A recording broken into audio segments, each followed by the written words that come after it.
Police don mislabel the device wey Pastor Adefarasin carry as prohibited weapon. House on the Rock don allege. Welcome to Synod Media.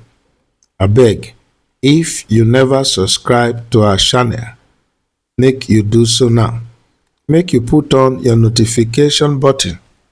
E go notify you of our alert. Make you like, comment, and share our videos. Country people, the tori of the pastor of House on the Rock Church e still dey reverberate across the social media. House on the Rock na church wey the headquarter dey for Lagos with branches for several cities across the country, and the church as a body don respond to the recent detention and questioning of im founder Paul Adefarasin. From report when e dey enter studio, the Lagos State Police Command interrogate the clergyman on Tuesday over one allegation say he point firearm at a content creator wey dem know as While the Car Guy in Lagos. The police come grant the 62-year-old pastor bail when he turned himself in, and after several hours of questioning and come disclose say the item wey dem recover from the pastor when he be the convener and host of the Experience Gospel Concert say no be firearm. According to the police, they say na stun gun, even though they classify am as prohibited anti-riot device na they recover from Paul Adefarasin. However, for one statement when the media department of House on the Rock Church sign and when they post on Instagram on Wednesday night, the church don claim say the police wrongly identify a strobe light device for Mr. Adefarasin possession. The church maintain say the item the police claim say they recover from im founder not be stun gun or any form of anti-riot equipment. The country they dey grateful to everyone when e don express concern following Pastor Paul Adefarasin voluntary attendance for the Lagos State Police Command on Tuesday, 17 June 2025. Pastor Paul, they can't detain am for several hours. They can't release am without charge.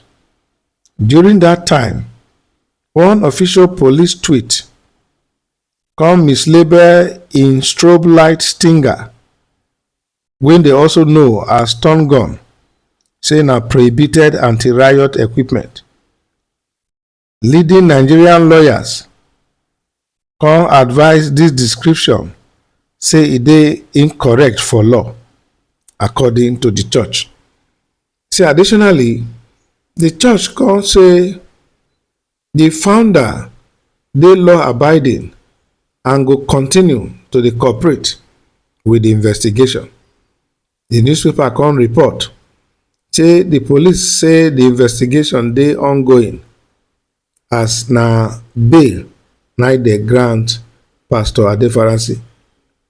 To emphasize the need for professionalism, the church come talk say Pastor Paul continues to dey cooperate fully with the police investigation, and e dey confident say once the facts they don review am, they go exonerate am from the allegation when e dey come from the viral video. According to the church, we hold the police for high esteem and trust. They go strive to act courteously and professionally in the interest of all, while they dey uphold the laws of the land. The report talk come before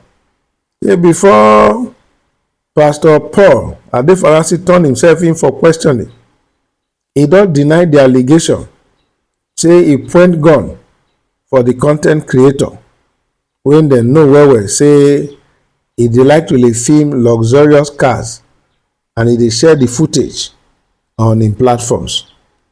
E con state say the object wey e appear to be firearm no be real weapon. For one of im sermons, e con maintain say e no get firearm and e no point one at anybody.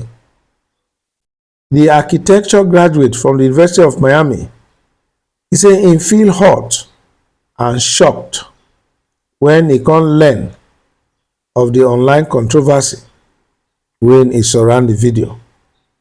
E con describe the incident say e dey both hurtful and malicious. Country people, dis talk wey the church don bring out so, as a church, dem dey do am to clear the hair and remove their pastor and founder from any thing wey e go incriminate im name and record. Although the Lagos State Commissioner of Police, Olorundare Jimoh, e don confirm, according to another tori, say Pastor Paul Adefarasin e dey face criminal charges because he point a stun gun at another person. He say even if the weapon, the device dey non-lethal, he say na still an act wey e dey punishable under Nigerian law.